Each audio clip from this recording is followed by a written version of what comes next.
Nazi rocket scientist Wernher von Braun, who built German rockets and dropped them on London, was also put on the new CIA payroll.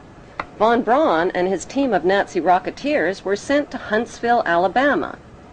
Hollywood honored von Braun as a collaborator on an American sci-fi movie and series of Walt Disney shows.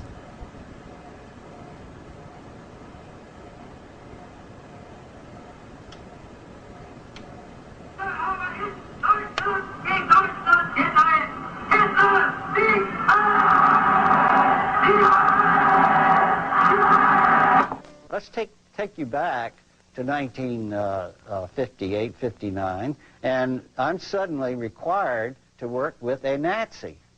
I grew up in World War II. Now, you couldn't expect me to suddenly have a great love for somebody that came out of Petermundy and was firing rockets at the people in England and blowing them up, and furthermore had been in Petermundy where he had slave labor, etc. So how am I supposed to suddenly like that guy? The international banksters and the men who served them had won the American, Russian, and British versions of monopoly by seizing control of the Bank of England and the U.S. Federal Reserve, and by wiping out the Russian czars. But the ultimate goal of the banksters was to win the world game. Their devious game plan was to divide the world into two warring power blocks: the Western capitalist bloc, led by the United States, and the Eastern Communist Bloc, led by Russia. Their next move was to transfer atomic weapons secrets to their Russian Communist Bloc through Victor Rothschild, who was the ringleader in Britain's biggest communist spy scandal, and through J. Robert Oppenheimer, the Manhattan Project's leading atomic scientist. In September 1949, the Soviet Union exploded its first A-bomb. America's monopoly on atomic weapons ended after only 4 years. Now, both superpowers had the means to destroy the world.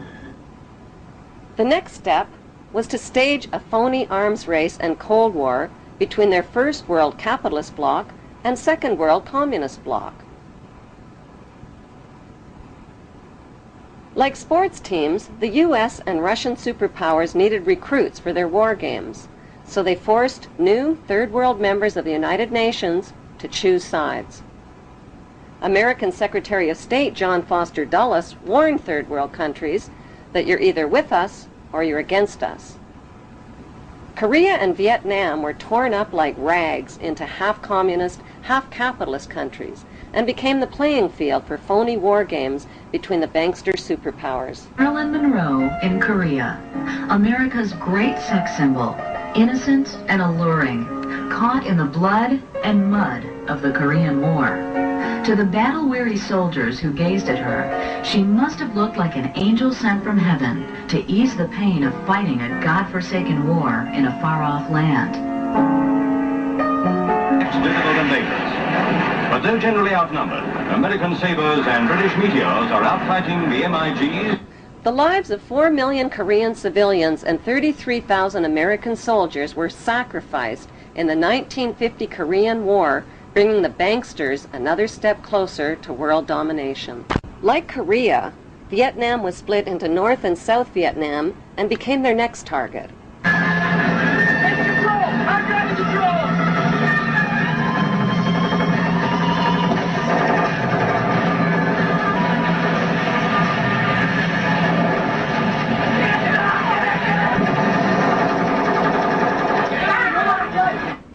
In 1954, the U.S. military dropped millions of tons of bombs on undefended Vietnamese civilians and turned their lush green countryside into blood-red killing fields.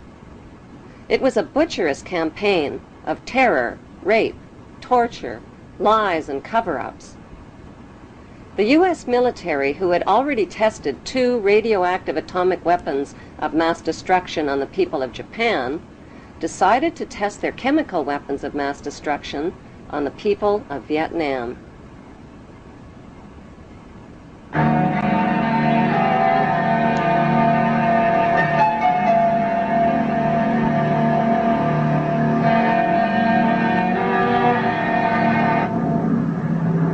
$70 million liters of chemical weapons of mass destruction were sprayed over the Vietnamese people, their water, and their countryside.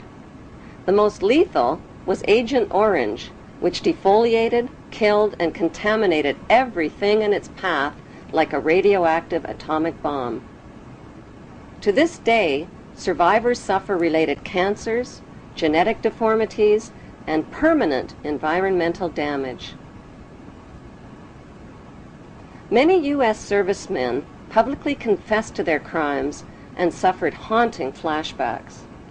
Novel from New York, I have Vietnamese campaign ribbon, Vietnamese service ribbon, national defense ribbon, and Purple Heart.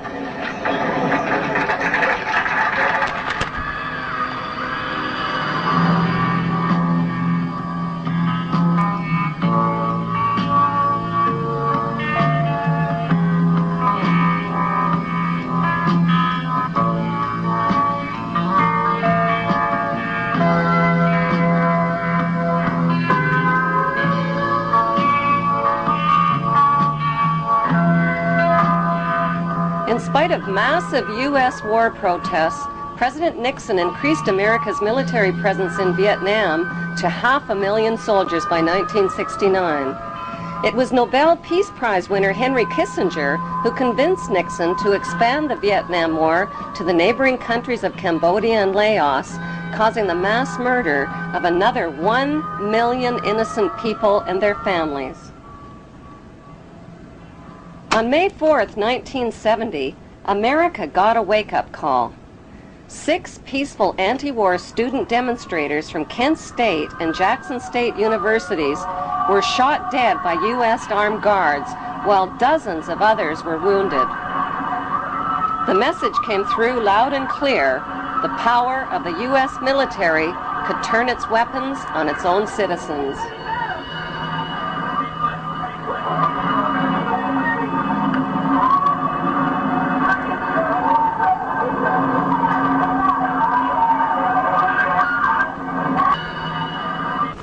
In 1947, the United States played host to an international conference at Bretton Woods to put an end to world poverty and starvation caused by World War II.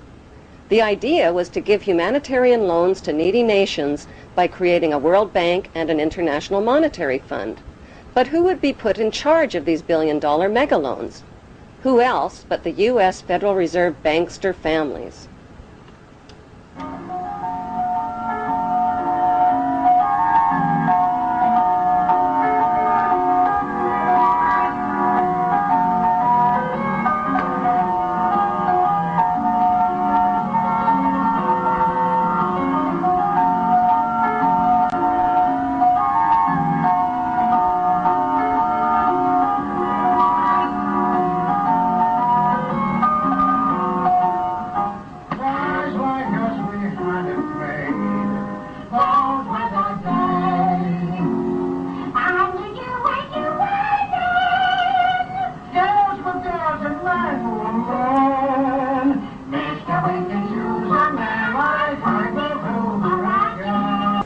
Putting the U.S. Federal Reserve banksters in charge of humanitarian loans is like putting pedophiles in charge of daycare centers.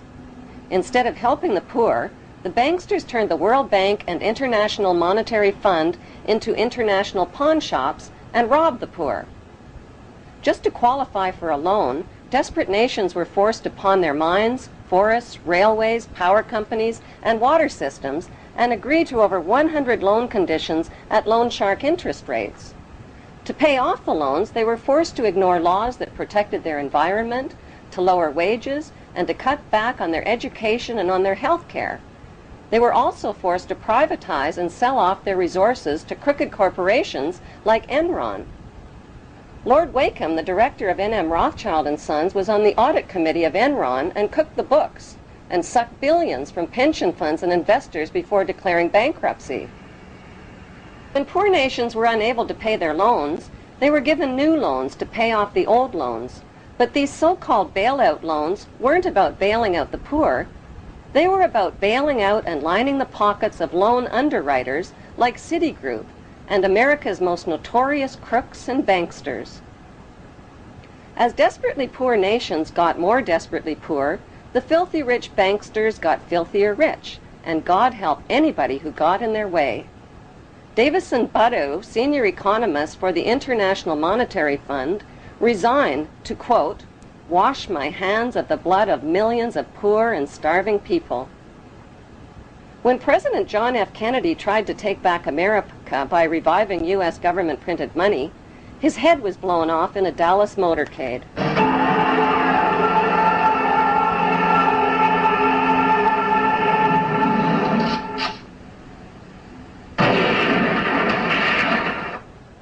When his son planned to expose the ugly truth about his father's assassination, his small plane plunged into the ocean, killing all on board.